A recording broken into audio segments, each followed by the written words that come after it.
பாருங்க ஒரு வசனத்தை வாசிக்கலாம். एक वचन को हम पढ़ेंगे மத்தேயு எழுதின சுவிசேஷம் मत्ती का किताब 22ஆம் அதிகாரம் 30ஆம் வசனத்தை வாசிக்கலாம். 22वें अध्याय के 30वें वचन को हम पढ़ेंगे. Matthew 22nd chapter verse 30. பாருங்க உயிர்த்தெழுகிற நேரத்துல देखिए जो जी उठने के समय में நம்ம யார போல இருப்போமா? हम किसके मानित होंगे? தேவதூதர்களை போல இருப்போம். दूतों के मानाई होंगे. நல்ல கவனிங்க, ध्यान दीजिए. நம்ம உயிர்த்தெழும் போது हम जी उठते समय தேவதூதர்களை போல இருப்போம். हम दूतों के नाई होंगे. ஆனா இப்போதான் ஒரு வசனத்தை வாசித்தோம். लेकिन अभी हमने एक वचन पढ़ा. நம்ம உயிர்த்தெழும் போது हम जी उठते समय ஆவிக்குரிய சரீரம் நமக்கு கிடைக்கும். आत्मिक शरीर हमें मिलता है. அப்போ தூதர்களும் ஆவிக்குரிய சரீரத்துல தான் இருக்காங்க. तो दूत भी आत्मिक शरीर के अंदर ही है. ஏன்னா நம்ம அவங்களை போல தான் மாற போறோம். क्योंकि हम उनके मानित ही बदलने वाले हैं. அவங்களை போல தான் நம்ம இருப்போம்னு சொல்லுது. उनके जैसे ही हम होंगे करके बोला गया அப்போ है. நம்ம ஆவிக்குரிய சரீரத்துல எழும்புவானால் तो यदि हम आत्मिक शरीर में उठेंगे तो அப்போ தூதர்களும் ஆவிக்குரிய சரீரத்துல தான் இருக்காங்க. तो दूत भी आत्मिक शरीर में ही है. அதனால தான் इसलिए அவங்க ஆபிரகாம் டைம்ல அவங்களுக்கு காணப்பட்டாங்க. वो इब्राहिम के समय में दिखाई दिए. லோத் சோதோம் கொமோரா பட்டணத்துக்குள்ள सोदोम गुमोरा के अंदर जब लोत है, அந்த ரெண்டு தூதர்களும் சோதோம் கொமோரா பட்டணத்துக்குள்ள போகும்போது वो दो देवदूत जब सोदोम गुमोरा के अंदर गए, அங்க நிறைய பேர் பார்த்தாங்க.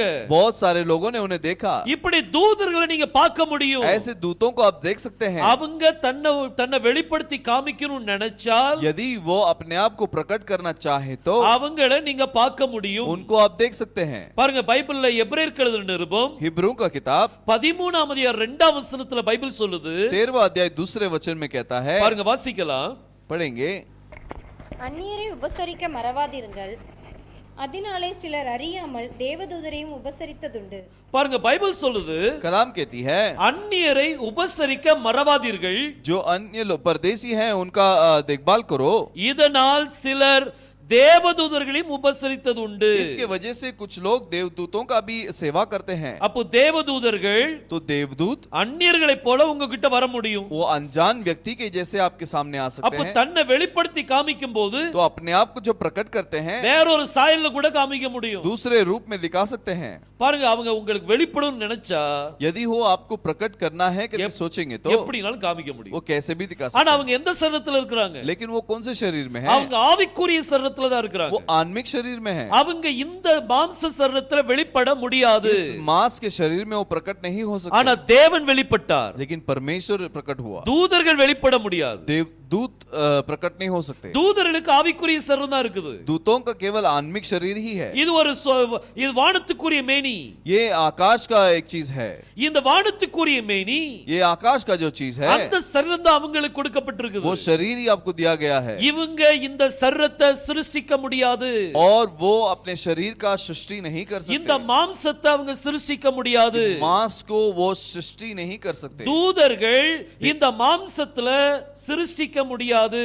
और देवदूत इस मांस को सृष्टि नहीं कर सकते. அதே மாதிரி தூதர்கள் மாம்சத்துல தனியா ஒரு என்ன சொல்லுவாங்க, ஒரு மாம்சத்தை தன்னை வெளிப்படுத்தி காமிக்க முடியாது. और वैसे ही देवदूत जो है एक मांस के अंदर प्रकट नहीं कर सकते. அவங்களுக்கு சரீரம் வந்து ஆவிக்குரிய சரீரம். उनका आत्मिक शरीर ही है. அந்த ஆவிக்குரிய சரீரத்தை நம்ம பார்க்க முடியும். उस आत्मिक शरीर को हम देख सकते हैं. தூதர்கள்ல ரெக்கை உள்ள தூதர்கள் இருக்காங்க. दूतों में जो पंख वाले दूत हैं, ரெக்கை இல்லாத தூதர்களும் இருக்காங்க. बगैर पंख का दूत भी है. அவங்கள பார்க்கும்போது புருஷர்கள் மாதிரி இருப்பாங்க. उनको देखते समय एक पुरुष के मानित ही दिखाई देगा. உதாரணமா காபிரியேல் தூதனை எடுத்துக்கிடுங்க. उदाहरण के रूप में गैब्रिएल दूत को ले लीजिए. அவர் தானியேலுக்கு தன்னை வெளிப்படுத்தி காமிக்கும்போது वो अपने आप को जब दानियेल के पास प्रकट किया, அவர்ட்ட ரெக்கை கிடையாது. उसके पास पंख नहीं थे. தானியேல் காபிரியேல் தூதனை பார்த்த உடனே दानियेल जब गैब्रिएल दूत को देखता है, நான் ஒரு புருஷனை பார்த்தேன் அப்படினு சொல்லுவார். वो कहता है कि मैंने एक पुरुष को देखा. அவர் ஒரு புருஷனை பார்த்தார். वो एक पुरुष को देखा. அவர் ரெக்கை கிடையாது. वो पंख नहीं था. அவர் தூதன் தான். वो दूत ही था. பாருங்க தூதர்களை நீங்க பார்க்கலாம். दूतों को आप देख सकते हैं. அவங்கள தொடலாம். उनको छू सकते हैं. அவங்களோடு அவங்க நீங்க கொடுக்கிற ஆகாரத்தை சாப்பிட கூட செய்யலாம். आप जो भोजन देंगे उससे वो खा भी सकते हैं. ஆனா அவங்க மாம்சத்துல வெளிப்பட முடியாது. लेकिन वो मांस में प्रकट नहीं हो सकते. அவங்க ஆவிக்குரிய சரீரத்தை தன்னை வெளிப்படுத்தி वो காமிக்கலாம். अपने आप को आत्मिक शरीर में प्रकट करके दिखा सकते பாருங்க हैं. எவ்வளவு தூரத்துக்கு புரிஞ்சிருக்கும்னு எனக்கு தெரியல. आपको कितना समझ में आया होगा मैं नहीं जानता. அதே மாதிரி மீண்டும் அந்த வசனத்தை மீண்டும் வாசிக்க கேளுங்க. दोबारा उस वचन को पढ़ते हैं, सुनिए. மத்தேயு 22:30 வாசிங்க. मत्ती का 22:30 பாருங்க பைபிள் சொல்லுது, कलाम कहती है உயிர்த்தெழுதல்ல கொல்வினை கொடுப்பினை கிடையாது. और पुनरुत्थान के दिन में उठाए लिए जाने में ब्याह शादी नहीं होगी। அவர்கள் தேவதூதர்களைப் போல இருப்பாங்க. वो देवदूतों के मानित होंगे। கல்யாணம் ஆகாது அப்படின்னா அதுக்கு அர்த்தம் என்ன? अगर ब्याह नहीं होगा इसका मतलब क्या है? அங்க இனப்பெயர்க்கம் கிடையாது. वहां पर जो है संतान नहीं बढ़ेगा। புரியுதா நான் சொல்றது? आप समझ में आता है आपको? அவங்க இனப்பெயர்க்க செய்ய முடியாது. वो संतान को बढ़ा नहीं सकते। கல்யாணமே கிடையாதுன்னா அப்புறம் இனப்பெயர்க்க எங்க இருந்து? शादी नहीं है तो संतान कैसे बढ़ाएंगे? அவங்க யாரை போல இருப்பாங்களா? वो किसके मानित होंगे? தூதர்களைப் போல இருப்பாங்க. दूतों के मानित होंगे। அப்போ தூதர்கள் வந்து ரீப்ளெனிஷ் ஆக முடியாது. तो दूत जो है संतान को बढ़ा नहीं सकते। அவங்க மூலமா பிள்ளைகள் பிறக்காது. उनके द्वारा बच्चों का जन्म नहीं होगा। இத நல்லா கவனிச்சு பாத்தீங்கன்னா உங்களுக்கு புரியும். इसे ध्यान से ध्यान देंगे तो समझ में आएगा। அங்க கல்யாணம் கிடையாது. वहां पर ब्याह नहीं है। கல்யாணம் கிடையாதுன்னா அங்க குழந்தைகள் பிறப்பு அப்படி கிடையாது. अगर शादी ब्याह नहीं है तो वहां पर बच्चों का जन्म होना भी नहीं है। அவங்க தூதர்களைப் போல இருப்பாங்களா? वो दूतों के मानित होंगे। அப்ப தூதர்கள் மத்தியில கல்யாணம் கிடையாது. दूतों के बीच में शादी नहीं होता। அங்க குழந்தை கல்யாணம் கிடையாதுன்னா குழந்தை பிறக்காது। तो शादी नहीं तो बच्चा जन्म भी नहीं होगा। குழந்தை தூதர்கள் மூலமாக குழந்தைகள் பிறக்காது। दूतों के द्वारा बच्चे जन्म नहीं होंगे। அந்த காரியத்தை அவங்களுக்கு கொடுக்கப்படவில்லை। वो चीज उनको दिया नहीं गया है। அவங்க தூதர்கள் எல்லாருமே சிருஷ்டிக்கப்பட்டவங்க। सारे दूत जो है एक सृष्टि है। அவங்க இனப்பெயர்க்கு செய்ய முடியாது। वो संतान बढ़ा नहीं सकते। இந்த வசனத்தில் தெளிவா சொல்லப்பட்டிருக்குது। इस वचन में स्पष्ट रूप से बताया गया। உயிர்த்தெழுதல்ல கொள்வினை கொடுப்பினை கிடையாது। पुनरुत्थान में ब्याह शादी नहीं होगी। அதுக்கு அர்த்தம் என்ன அப்படின்னா इसका मतलब क्या है? உயிர்த்தெழுந்த அந்த சரீரத்துல और जो पुनरुत्थान हुआ उस शरीर के அந்த अंदर, ஆவிக்குரிய சரீரத்துல वो आत्मिक शरीर के अंदर ரீப்ளெனிஷ் கிடையாது। वहां पर बढ़ोतरी नहीं है। அங்க நீங்க இனப்பெயர்க்கு கிடையாது। वहां आप संतान को बढ़ा नहीं सकते। நீங்க தூதர்களைப் போல இருப்பீங்க। आप दूतों के मानित होंगे। அப்ப தூதர்கள் மத்தியில அங்க பிள்ளை பெறுதல் கிடையாது। तो दूतों के बीच में वहां पर संतान को बढ़ाना, बच्चा जन्म देना नहीं है। இன்னொரு காரியம், और एक चीज है, தூதர்கள்ல குழந்தைகள் தூதர்கள்லாம் கிடையாது।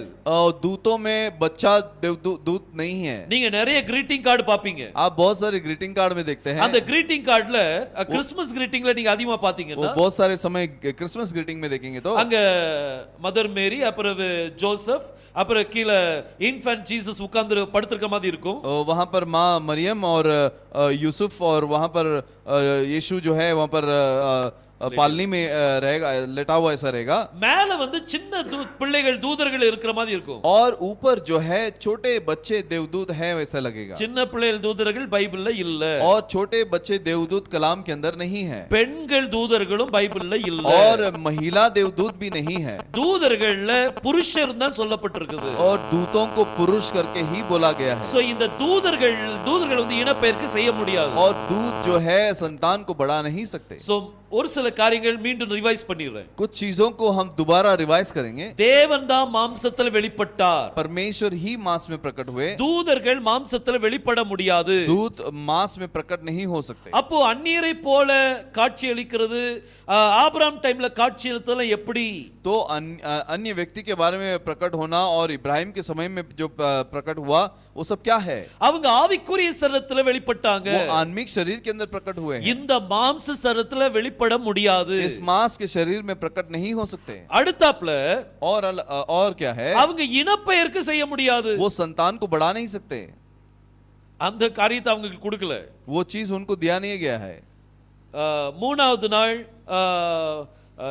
மரம் செடி கொடிகளை படைத்தார்। तीसरे दिन जो है वृक्षों को बनाया, वृक्षों को, फलदारू वृक्षों को बनाया।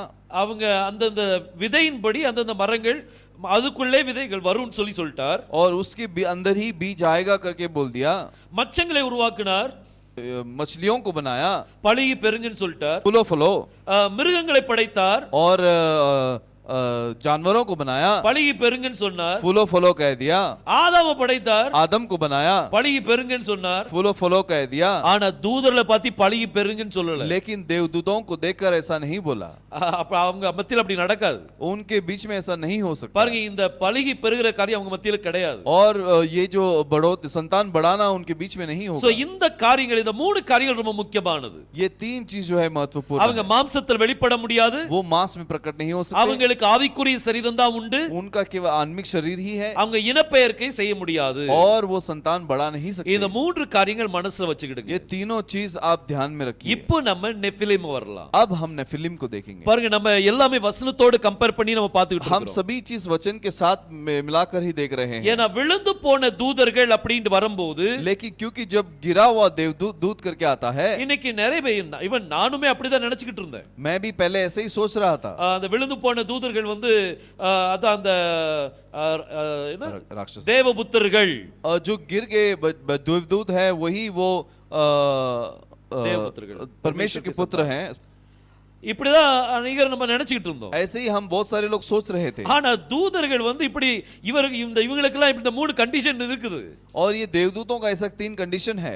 இவங்க மாம்சத்தில் வெளிப்பட முடியாது, ये मांस में प्रकट नहीं हो सकते, இவங்களுக்கு ஆவிக்குரிய சரீரம் உண்டு, इनका आत्मिक शरीर ही है, மாம்சமும் ரத்தமும் கிடையாது, और मांस और लहू नहीं है। நீங்க வெட்டுனா உங்க கையில வெட்டினா ரத்தம் வர்ற மாதிரி आप जब अपने हाथ को काट देते तो लहू आता है, அவங்களுக்கு ரத்தம் கிடையாது, उनको लहू नहीं है। ஏன்னா மாம்சமும் ரத்தமும் தேவனுடைய ராஜ்யத்தை பிரவேசிக்காது. क्योंकि मांस और लहू जो है परमेश्वर के राज्य में नहीं जा सकता। அப்ப அங்க வந்து இந்த ரத்தம்லாம் அங்க போகாது, तो वहां पर ये लहू नहीं जाएगा। அது நல்லா புரிஞ்சுக்கிடுங்க. उसे अच्छे समझ लीजिए। ஆபேலுடைய ரத்தம் பூமியில இருந்தா கூப்பிட்டுச்சு, और अबेल का लहू जो है संसार धरती से ही पुकारा, ஆனா அந்த மாம்சம் ரத்தமும் தேவனுடைய ராஜ்யத்துக்கு போக முடியாது. और मांस और लहू परमेश्वर के राज्य में नहीं जा सकता। சோ இவங்க மாம்சத்துல வெளிப்பட முடியாது, ये मांस में प्रकट नहीं हो सकते। இவங்களுக்கு ஆவிக்குரிய சரீரம் உண்டு, इनका आत्मिक शरीर है। மூணாவது இவங்க இனப்பெயர்க்கை செய்ய முடியாது, और तीसरा जो है ये संतान को बढ़ा नहीं सकते। இப்போ நம்ம ஒரு வசனத்தை வாசிக்கலாம். अब हम एक वचन को पढ़ेंगे। ஆதியாகமம் 6ஆம் அதிகாரம் उत्पत्ति का 6वां अध्याय அதுல 4ஆம் वचனத்துல வாசிக்க கேட்கலாம். 4थे वचन को हम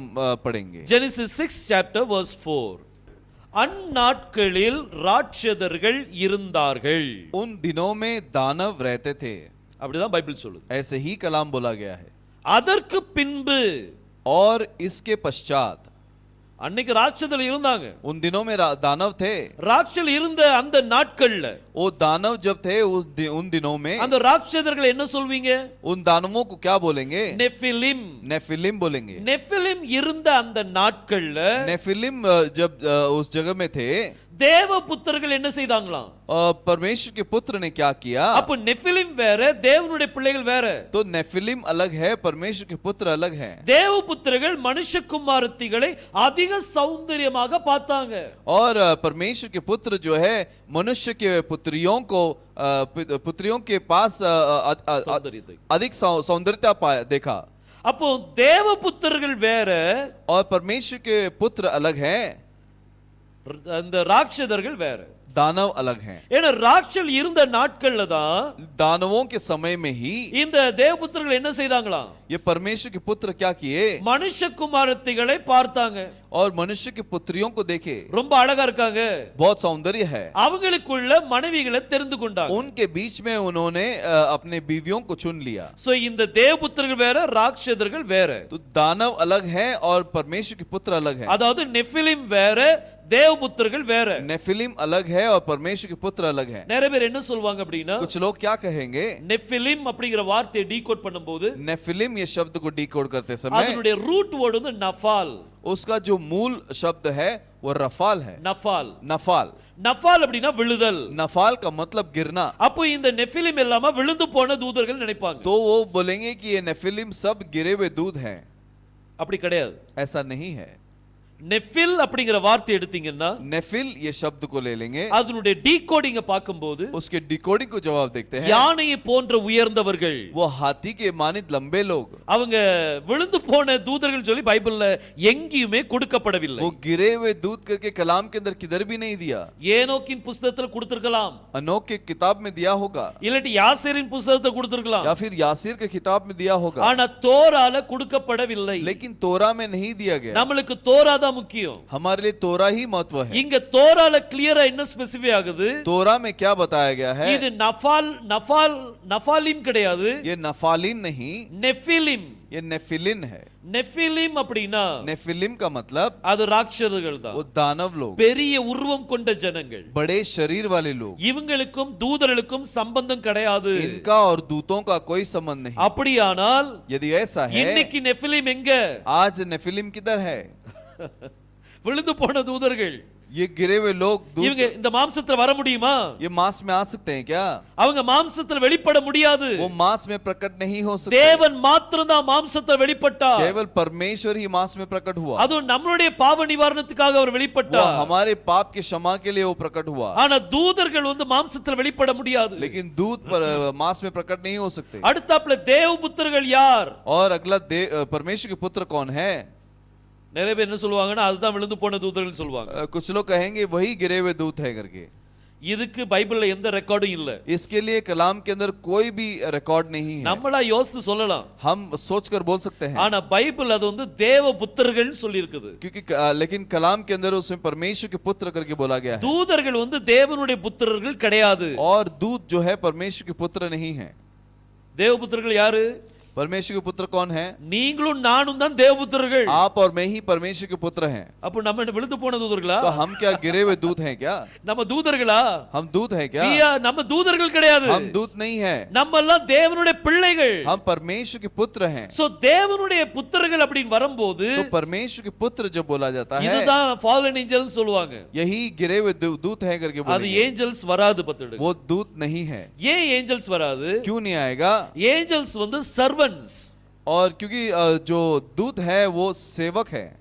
அவங்க எல்லாம் ஊழியம் செய்றவங்க. वो सब सेवा करने वाले हैं. அவங்க பிள்ளைகளுடைய ஸ்தானத்துக்கு வர மாட்டாங்க. वो बच्चों के स्थान में नहीं आएंगे. பாருங்க ஒரு வசனத்தை வாசிக்கலாம். एक वचन को हम पढ़ेंगे. எபிரேயருக்கு எழுதின நிருபம் हिब्रू का किताब 1ஆம் அதிகாரம் 5ஆம் வசனத்தை நம்ம வாசிக்கலாம். पहला अध्याय 5वें वचन को हम पढ़ेंगे. எபிரேயருக்கு எழுதின நிருபம் 1ஆம் அதிகாரம் 5ஆம் வசனம். हिब्रू पहला अध्याय 5वां वचन हिब्रू 5:1-5. எப்படி எனில் நீர் என்னுடைய குமாரன், இன்று நான் உம்மை ஜெனிப்பித்தேன் என்றும் நான் அவருக்கு பிதாவாயிருப்பேன், அவர் எனக்கு குமாரனாயிருப்பார் என்றும் அவர் தூதர்களில் யாருக்காவது எப்போதாகிலும் சொன்னதுண்டா? பாருங்க பைபிள் சொல்லுது, कलाम कहती है ஒரு தூதனை பார்த்து, एक दूत को देखकर, என்னைக்காவது நான் அவனை அந்த தூதனை பார்த்து दूत को देखकर என்னைக்காவது நீ என் குமாரன், என் வலது பாரு என் பக்கத்துல உட்காரு அப்படி நான் என்னைக்காவது சொல்லியிருக்கேனா? मैंने ऐसे कभी कहा है क्या तू मेरा पुत्र है तो मेरे दाहिनी तरफ बैठ? அப்படி என்னைக்காவது சொல்லியிருக்காரா? ऐसे कहा है क्या? அவர் யெகோஷுவா மட்டும் தான் அங்க வலது பார்சத்துல உட்கார்ந்து இருக்கிறார். केवल यहोशुआ ही दाहिनी तरफ बैठा है. ஆனா தூதர்களுக்கு அவர் ஒரு நாளும் சொல்லல. लेकिन दूतों के लिए उसने कभी नहीं बोला இன்று தான் நான் உன்னை ஜெனிப்பித்தேன், आज ही मैंने तुझे उत्पन्न किया, நீ என் பக்கத்துல உட்காரு और तू मेरे करीब बैठ. அப்படி என்னைக்காவது சொல்லியிருக்காரா? ऐसे कहीं बोला है क्या? தூதர்கள் அந்த ஸ்தானத்துக்கு வர முடியாது. दूत उस स्थान के अंदर नहीं आ सकते. தூதர்கள் அந்த பதவிக்கு வர முடியாது. दूत उस पद के अंदर नहीं आ सकते. தூதர்கள் குமாரர்கள் கிடையாது. और दूत पुत्र नहीं है. அப்ப அவங்க யாரு? तो वो कौन है? பாருங்க அதே எபிரேயர் 1ஆம் அதிகாரம் उसी हिब्रू का पहला अध्याय 13ஆம் வசனத்தை வாசிங்க. 13वें वचन में पढ़ेंगे. हिब्रू 1:13. உம்முடைய சத்துருக்களை உமக்கு பாதப்படியாக்கி போடும் வரைக்கும் நீர் என்னுடைய வலது பார்சத்தில் உட்காரும் என்று தூதர்களில் யாருக்காவது எப்போதாகிலும் அவர் சொன்னதுண்டா? தூதர்ட்ட என்னைக்காவது கர்த்தர் பார்த்து, और दूतों को कभी परमेश्वर देखकर நீ வலது பார்சத்துல இரு, तू दाहिनी तरफ बैठ, நான் சத்ருவ பாதப்படியில போடுன்னு சொல்லி என்னைக்காவது சொல்லியிருக்காரா? तेरे बैरियों को तेरे पांव के नीचे लाऊंगा करके कभी बोला है क्या? அங்க பிதாவுடைய வலது பார்சத்துல இருக்கிறது யாரு? वो पिता के दाहिनी तरफ कौन है? அங்க யெகோஷுவா உட்கார்ந்துட்டு वो இருக்கிறார். यहोशुआ है, அவர்தான் குமாரன். वही पुत्र है. ஆனா தூதர்கள் குமாரனுடைய ஸ்தானத்துக்கு வர முடியாது. लेकिन दूत पुत्र के स्थान में नहीं आ सकते. பிள்ளைகளுடைய ஸ்தானத்துல வர முடியாது. बच्चों के स्थान में नहीं आ सकते. அவங்க யாரு? वो कौन है? சேவை செய்ய அனுப்பப்படுகிற பணிவிடை ஆவிகள். और जो आपके सेवा के लिए भेजे जाने वाले सेवा के लोग हैं. பாருங்க அடுத்த வசனத்தை வாசிக்கலாம். अगले वचन को हम पढ़ेंगे. போகிறவர்களின் நிமித்தமாக ஊழியம் செய்யும்படிக்கு அவர்கள் எல்லாரும் அனுப்பப்படும் பணிவிடை ஆவிகளாய் இருக்கிறார்கள் அல்லவா? அவங்க எல்லாரும் பணிவிடை ஆவிகள். वो सब सेवा करने वाले दूत हैं. அவங்க குமாரர்கள் ஸ்தானத்துல வர முடியாது. वो पुत्रों के स्थान में नहीं आ सकते. பாருங்க அந்த தேவ குமாரர்கள் சொல்லி நம்ம வாசித்தோம். वो परमेश्वर के पुत्र जो हमने पढ़ा, இவங்க குமாரர்கள் தூதர்கள் கிடையாது. ये पुत्र जो है दूत नहीं है. பைபிள்ல எங்கேயும் ரெக்கார்ட் இல்ல. कलाम के अंदर वैसा रिकॉर्ड किधर भी नहीं है. ஒருவேளை நீங்க சொல்லலாம், हो सकता है आप बोलेंगे யோபு புத்தகத்துல अय्यूब की किताब में 1ஆம் அதிகாரத்துல पहले अध्याय में தேவபுத்திரர்கள் அங்க பரலோகத்துல கூடி வந்தாங்க. और परमेश्वर के पुत्र स्वर्ग में आए. அங்க தேவபுத்திரர்கள் கொடுக்கப்பட்டிருக்குனா वहां परमेश्वर के पुत्र करके दिया गया है. அது தூதர்கள் கிடையாது. वो दूतों के बारे में नहीं அது है. தேவபுத்திரர்கள் தான். वो परमेश्वर के पुत्र, அது தேவபுத்திரர்கள், அவங்க தூதர்கள் கிடையாது. वो परमेश्वर के पुत्र वो देवदूत नहीं। அதே மாதிரி யோபு 38ஆம் அதிகாரத்துல वैसे अय्यूब के 38वें अध्याय में தேவபுத்திரர்கள் ஏகமாய் கெம்பீரித்தார்கள் और परमेश्वर के पुत्र जो है अधिक उसके आराधना किए। சோ இந்த வார்த்தையில நீங்க பாத்தீங்கன்னா इस वचन के अंदर भी आप देखेंगे तो இதுலயும் தேவ புத்திரர்கள் தான் इसमें கொடுக்கப்பட்டிருக்கும்। भी परमेश्वर के पुत्र ही दिया गया அந்த है। புத்திரர்கள் தூதர்கள் சொல்லி கொடுக்கப்படவில்லை। वो पुत्र जो है दूत करके नहीं दिया गया। சோ ரொம்ப தெளிவா நம்ம இருக்கணும்। तो हम बहुत क्लियर रहना है। எது பேசினாலும் வேதத்தோடு ஒப்பிட்டு பேசினா நல்லது। जो बात करेंगे कलाम के साथ में बात करेंगे मिलाकर तो सही होगा। சோ இதுலயும் ஒரு காரியம் நான் உங்களுக்கு சொல்ல வரேன்। इसमें भी कुछ चीज मैं बताना चाहता हूँ। அதாவது என்னுடைய கருத்துக்கும் உங்க கருத்துக்கும் வித்தியாசம் இருக்கலாம்। और मेरा जो सोच है और आपके सोच में अलग भेद हो सकता है। ஆனா இது தெரிஞ்சு நம்ம இது தெரிஞ்சாதான் பரலோகத்துக்கு போக முடியும் அப்படி கிடையாது। लेकिन ये जानकर ही हम स्वर्ग में जा सकते हैं ऐसा नहीं है। இதுல நம்மளுக்கு வேற்றுப்பாடு இருந்தாலும் பிரச்சனை இல்ல। अगर इसमें ऊंच नीच होगा तो भी कोई प्रॉब्लम नहीं। நம்ம பரலோகத்துக்கு போகணும்னா ரட்சிப்பு தான் முக்கியம்। हम स्वर्ग में जाना है तो उद्धार ही महत्वपूर्ण है। பாருங்க இந்த தூதர்களை பற்றி தான் நம்ம ஸ்டடிக்காக நம்ம பண்ணிட்டு இருக்கோம்। और दूतों के बारे में अपने अभ्यास के लिए हम कर रहे हैं।